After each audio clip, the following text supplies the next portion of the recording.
Thank you for the warm introduction, Gary. Usually I just launch into my performance, but I've been told there are some fellow tech geeks in here, so I wanted to kind of give an overview of what I'm doing before I start. So this is an instrument that my husband and I developed called Coloratura.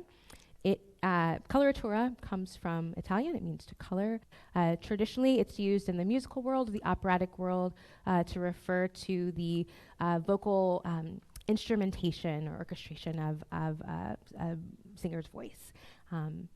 But I, as I mentioned before, am really fascinated by the blend of art and music and color and sound, so I wanted to find a word that could cross both disciplines. So I chose the word coloratura. Essentially, it is 12 paintbrushes, each assigned to a different musical note and a different color. So every brush, and I'll just test it out here to make sure it works. I think we have a sound. Oh, there we go. Let's see. Let's make sure we turn the sound up all the way here. There we go. So every time the brush touches the canvas, the brushes are connected to a circuit board. The canvas is conductive. It's also connected to a circuit board. So when I touch the brush to the glass, it creates a sound. I also have a pedal board here that we've developed that allows me to change different instruments and also change the octave and loop sounds on top of each other. So essentially, I'm trying to create music the way that a painter creates art, one brush stroke at a time, or sometimes I'll get a wild hair in me and grab 4 brushes at the same time. We'll see what happens today. Another thing I want to say about my performances is that they're mostly improvised. I do have kind of an idea of what I'm going to do today, but I really want to just channel the energy in the room and just kind of play off what you're all are feeling and bringing to the room today. So if you could, for me, just do a quick exercise. If we could all just breathe together. It's always important to breathe. So if you'll follow me and breathe in for 4. Hold and exhale. Again, breathe in. Exhale. And this last time, I want you to make some sort of vibration, whether it's in your nasal cavity or your chest or your throat. Just make some sort of energetic vibration as you exhale. One last time, breathing in and out.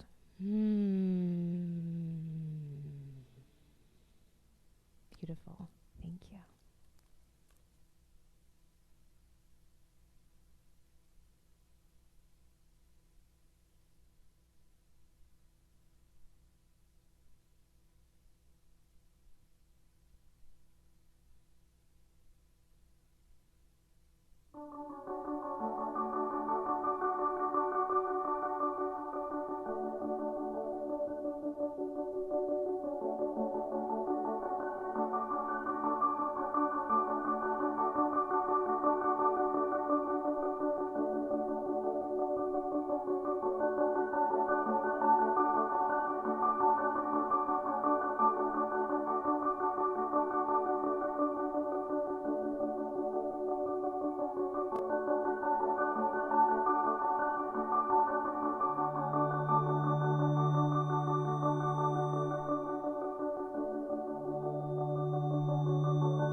Thank you. Oh, it's a little crooked. That's okay. Thank you so much for being a part of this experience. I'm just honored and thrilled to be here, part of this loving and supportive community. So I want to talk a little bit about what in the world is this thing and how did I come up with it and what are my plans for the future. So the very first question people ask me when they see a performance or when they hear me perform is, how did you come up with it? And that's a really hard question to answer because it wasn't just an aha moment. Like I was just sitting in my kitchen thinking, oh, what if there were musical paintbrushes? I wish it were that easy, but it's really the culmination of a lot of different experiences and interactions with a lot of people doing a lot of creative things. As you saw in my performance earlier this morning, I've been thinking about synesthesia really for years and the connection between art and music and the really fertile and beautiful intersection between the two. But if I had to narrow down one moment that really kind of flipped the switch in my brain, I would say it would be 2015. I was in an artist development class called Artist Inc., which is a 6 to 8 week program, and they take visual and performing artists and figure out how to make their creative practice more financially, economically sustainable. And so at the end of that workshop, we were asked to create a visual presentation of our creative practice, which if you're a painter, if you're a sculptor, even a dancer, you can just throw some pictures up on the screen and you'll be able to, visually represent your music. But for me as a musician, all the pictures I had of myself were of me with my mouth open and my eyes closed, which is not a very good representation of who I am as a musician. And so I was really faced with two challenges. One, how do I represent my music visually, but also how do I communicate visually? I am known as extra, I think is the adjective that people describe me as. And I just love multi-sensory, holistic experiences. I want to walk into a room and smell a certain thing, and I want to be bombarded with music, and I want to be bombarded with visuals. I think it's because my brain is always going all of the time. And so when I'm having an experience where all of my senses, or as many senses as possible, are stimulated, for me, that's a time my brain can finally stop. And it's a way where you can turn off the anxiety and the doubt and fear and just be in the moment. And I wanted to provide that same experience to the people who are coming to my shows. And staring at someone who's singing with her eyes closed is, it is a mood, but not the mood I was going for. And so I had the opportunity throughout my musical career to collaborate with other artists and musicians who were kind of doing similar things, trying to add visual elements to our work. So I think in my bio I mentioned I'm in a Talking Heads tribute band. And so it's really great. You guys should come see us. But the joy of that band, the reason I've been in it for 10 years is because not only are we performing the music and playing the music, but we have costumes and choreography and lights and projection and props. And it's just a way to envelop the audience in this beautiful world that we're creating. And I loved that. I love the spectacle of it. But I wanted something that would combine the spectacle of that, or the spectacle of not only live performances. Another thing I've done with some artists is we have taken some songs of ours and created paintings or drawings associated with that. So that's another form of spectacle, another form of combining the visual with the musical. But the only problem with that is it was missing the intimacy, I think the spontaneity that I bring to my live performances. Like today, I played a song that I swear I just was like, I think I should play this song today. And I had, because it was just me performing, I had the flexibility to do that. When I was painting with Coloratura today, I really was feeling your energy, right? I wanted to give you something that I hadn't pre-practiced or pre-programmed, that was just coming organically and fluidly just as I create my art. So I wanted something, again, that would combine the spectacle of live performance with the intimacy and spontaneity of my my solo performances, that would allow me creative control, right? I wouldn't have to say, oh, hey, Bill, did you get that light cue for the projector? I wouldn't have to worry about that. So I thought, wouldn't it be interesting if you could create art and music simultaneously, right? What if there was like, I don't know, a musical paintbrush? So I assumed that, 2015, we're living in the future. It's the 21st century. Someone had already created it. And there were some artists who were doing similar things. There's a guy named Saul Kessler out of New York who created one paintbrush that has like an RGB sensor attached to it. And so when you paint, it kind of picks up the color and translates it into a sound. There's another guy, Marcus Brown, out of New Orleans, who has a giant paintbrush and does electrosonic paintings that are picking up the sensations of his brushes or the movement of his brushes as he's painting. Very cool things, but not quite what I wanted for my personal practice, because I wanted to explore the relationship between color and sound. What does the color blue sound like? What does an E-flat major chord look like? Those were questions that I hadn't really seen answered anywhere. And so this idea kind of lived rent-free in my brain for months and months, like all the other crazy ideas that we all have. But then also in 2015, I heard about this program called Art in the Loop by the Downtown KC Arts Council, or Downtown KC Council, and they were looking for visual and performing artists to do either live performances or art installations within the downtown loop of Kansas City. And I thought, well, Art in the Loop, I think, an artist, and I'm using a loop pedal. At the time I was using a loop pedal to create my performances. Wouldn't this be really cool to just apply for this grant? I'd never applied for an arts grant before. I didn't think I would get it, but I did.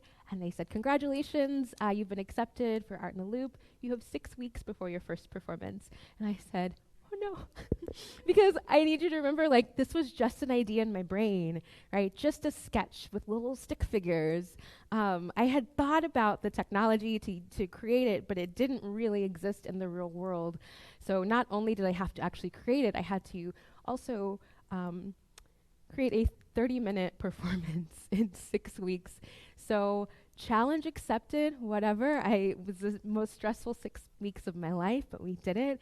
And so I did a live performance in Uppenstein Park in July of 2015 and just hoped for the best. I didn't know what to expect. I didn't know if people would think this was totally weird. And some people did think it was totally weird. That's fine. You're entitled to your opinion.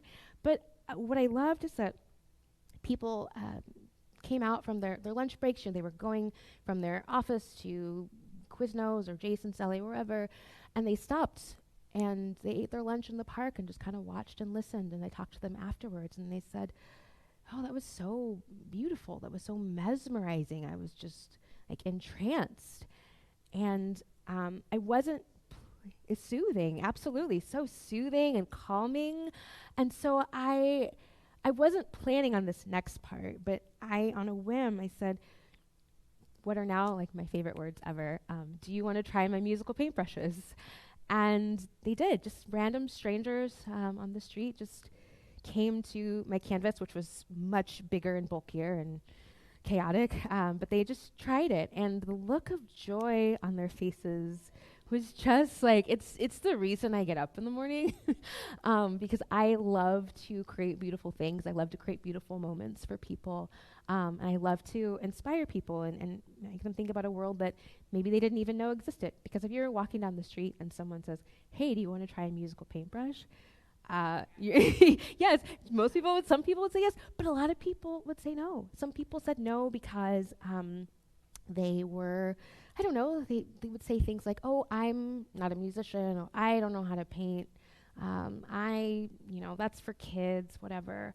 But whenever I loved those people the most, right? The skeptics, because I would say, just try it, just come on, just one little, I'll just leave it at that. So I would bring them over to the canvas and they would try it, and the look of joy on their faces, I could see something kind of switch in their brain. And the beauty of that is, you don't have to be a musician to create music. You don't have to be a formally trained artist to create art. We all have a creative capacity in ourselves. It manifests itself in different ways, sometimes through numbers, sometimes through dance, sometimes through, just flinging paint on a canvas. But there's I just wanted to inspire people to think beyond these preconceived notions of what art is and what music is, and just allow them to play. And it really is play. So this is the second version of Coloratura. It is the version that I use. It has 12 brushes and the pedal board, and it's kind of complex and takes a little bit of a learning curve to use. But I also built demo boards. So after my interaction with those folks at Oppenstein Park, I thought, I want to do something that's a little bit more accessible to people. So I built these 2 demo boards that just have 6 brushes, and they're all tuned to the pentatonic scale. So that's like the black keys on the piano. And the beauty of that is that you can't play a wrong note. Every single note is harmonious with every other note. And so people don't have to worry about making the wrong sound. They just have to pick up a paintbrush and play. I wanted it to be accessible because I think there is like a beauty in complexity and simplicity all at once. They're doing something very complex in that they're creating art and music simultaneously, but it's so simple because all you have to do is play. I have taken this all over the country to maker fairs and schools, and I did a wedding. I played in a law firm. So if anybody's getting married, let me know. We do receptions. So I really think that it has inspired people and challenged them again to think differently about art and music, and to think more intimately about the process of being an artist or being a musician. I think what is really unique about what I'm doing is that it's very vulnerable and very raw. Usually when you see a piece of art, you see the final product, right? You don't see the process that the artist took to get there. And sometimes when you lose the understanding or the context of that process, you lose some of the meaning of the art. So I have this piece here, but if you just saw it hanging up and you didn't understand how it was created, you wouldn't fully understand what I was doing or what the artist was doing. So this does require me to be really vulnerable and show my process, but I hope that it kind of demystifies the process of creation in general. I think along the way, this journey has been really enlightening. I am often asked, when you're playing with Coloratura, are you thinking about the sound, or are you thinking about the color, right? Are you creating art, or are you creating music? And the answer is yes, obviously, both. Yes. All the above. Yeah, yes, all of the above. But that is a journey. It's been a process because I'm a musician. I've been playing keys or piano since I was 8 years old. I'm used to having 88 big, beautiful keys to play with and 10 fingers to manipulate them. And now I have 12 brushes. And sometimes, I can fit, 3 or 4 in my hand at the same time. But it's a very different process of creation. And so when I was first trying to create music with Coloratura, I was trying to play the songs I had written before. And it was kind of like playing Beethoven on a xylophone, which you can do it, but that is not what he intended. So I really had to humble myself, for lack of a better word, and just be a vessel for energy, a vessel for creativity, and say, all right, Coloratura, what do you want me to create today? What are we doing here? Because even if I come to the canvas and I have an idea, I have this melody that I want to play, or I really love these chords, every brush stroke that I make, it etches an artifact, right? A visual and musical artifact into the soundscape that I can't erase it. Once it's there, and I just have to deal with it. And that, again, is very humbling. But it also means that I have to sometimes unlearn or divorce myself from my musical training and focus on the visuals. So, for example, if I am playing an F, which is purple, and I want to create a chord, but I'm looking at this purple and I'm thinking, I really need some yellow in there. I really want to brighten it up. But yellow is a B natural. So for music theory, F and B, it creates a diminished fifth which doesn't sound great. And so in that moment, even though my visual brain is saying, add the yellow, and my musical brain, specifically my music theory teacher, and all the marks that he would make on my compositions is saying, no, don't you do that. Don't you put that diminished fifth there.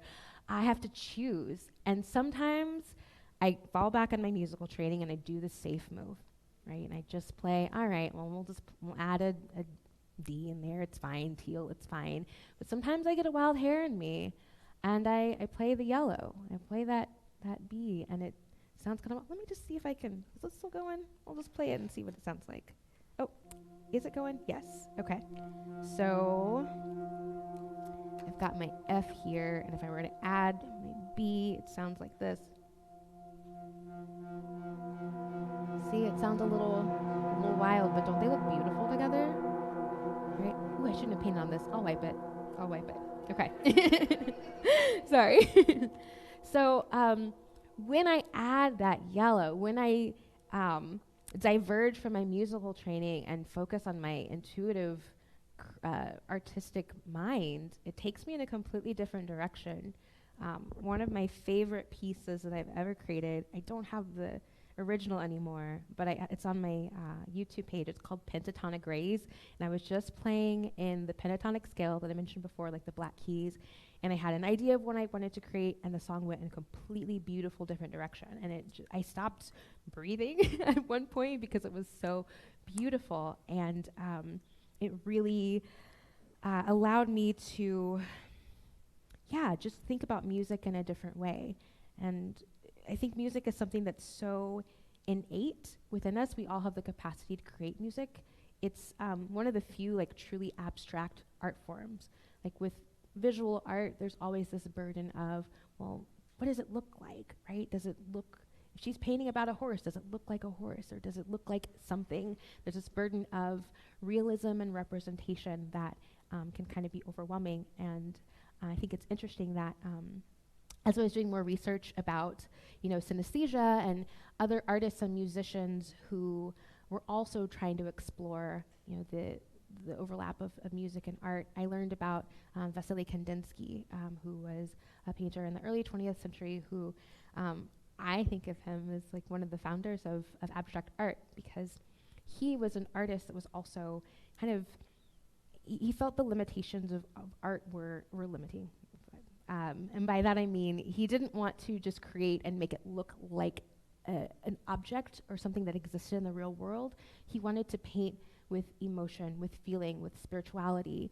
And that, we take for granted in the 21st century, but at the time he and his contemporaries were some of the first to really think outside of what does this painting look like into what does this painting feel like? What is it evoking? The same way, like when you hear a song, you don't even have to know what it's about. You can feel the song. He wanted to create music in that same way. And he and many other musicians and many other artists throughout history have been trying to explore those same processes as well. Some tells me that Picasso never used his feet when he was. He probably would have. I think Van Gogh may have used his ear, but maybe didn't like the result. I don't know. Oh, So yeah, there's just a rich history behind what I'm doing, and I always want to honor the legacy of what I do, because again, it's not like this just popped in my brain one day. It was the understanding of the many people who have also been trying to bridge that gap between music and art. I also get asked questions about how did I choose the colors. So every brush is assigned to a different color and a different note. It's relatively arbitrary, but not really. So I use different, there are various different musical scales that have been created by artists across time. So for example, Isaac Newton had a color music scale that he built where he assigned different notes to different colors.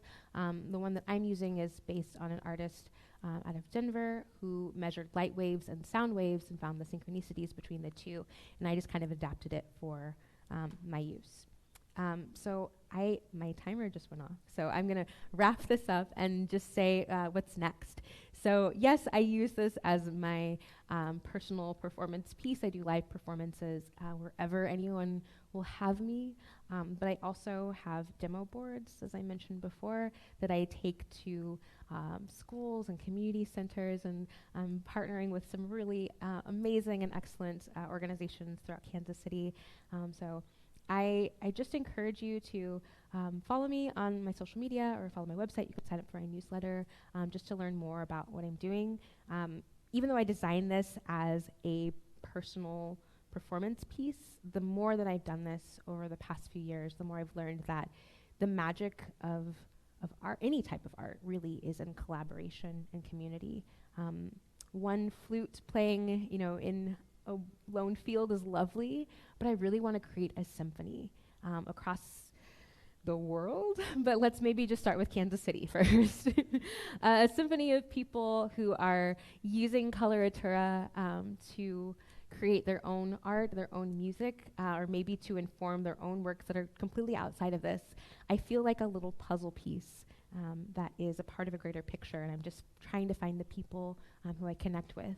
Or if I can use another analogy, I feel like I am a farmer, perhaps. So I have raised this crop, and now I'm looking for chefs, for people who can take what I've built, combine it with other things, other projects, other ideas, and make something like beautiful and rich and delicious.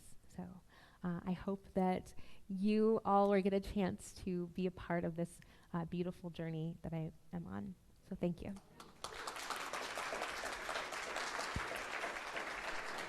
Very good. Very good. All right. Thanks. Question? Question? Oh, yeah. You I'm going to grab my microphone. water. Two quick questions for you. Can we find that Red and Black song on your YouTube page? And can you tell us about those sample art pieces with the QR codes? Yeah, so Red and Black is not, I've one recording of it that I just found a couple days ago. I thought it had been lost forever, actually, and just through some digging, I found it. So I will post it. My plan, actually, is to recreate it with Coloratura. And what's crazy is, so it's called Red and Black, but I wrote it in the key of G, which is red. Even before I knew anything about Coloratura, there's so many weird synchronicities like that, so I'm really excited to visually represent that. And then, yes, thank you for reminding me, Jason. So these pieces that I have here are a few of the soundscapes I've created. So each one was created using Coloratura, and if you scan the code, it goes to a link to the video of it being created, so you can hear what that painting sounds like. Yeah. Great. Any other questions?